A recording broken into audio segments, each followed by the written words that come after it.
الفيديو الثاني في القب اللي خيطنا اللي هو كتشوف دابا مزوق. تابع معايا كيفاش غادي نزوقوه ونخدموه بالطريقه الصحيحه. هنا غنخيطوه بالماكينه.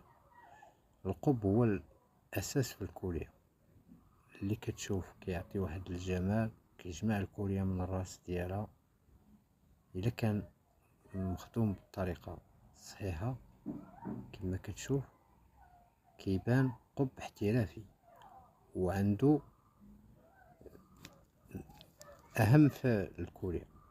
علاش القب كيجمع الكوليه من الراس ديالها. تاني حاجه كيبين واحد الجمال للكوليه، ولكن يكون مخدوم بالطريقه الصحيحه، ما يقيش العنق ديال العود وما يكونش عوج. هنا كنخيطوه، وراه خيطناه باليد كما كتشوفوا في الفيديو القادم، ولكن عندنا هاد الزواق دابا حنا كنزوقو.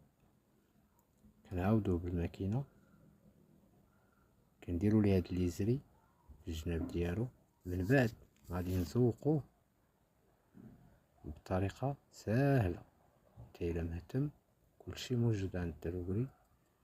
تقدر ما تلقاش شي مواد اللي كنخدموا بها حنا اللي خاصه بالجلد، ولكن الا سولت كلشي تلقاه.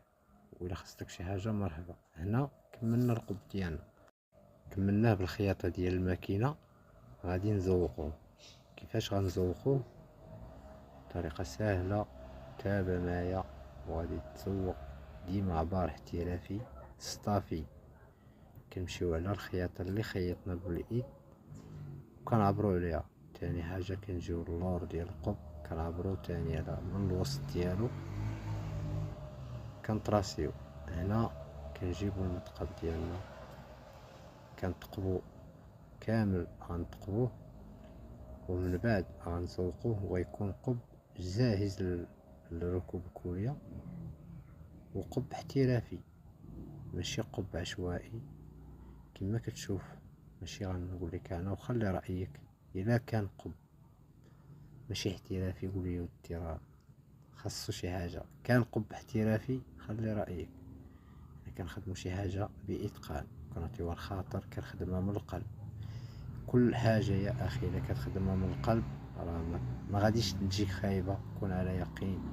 واللي شافها غادي يبها فيها وغتعجبو.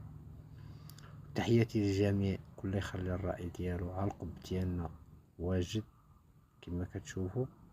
ان شاء الله غنركبوا الكوليه ونمشيو فيديو الناس اللي محتاج يتعلم، المبتدئين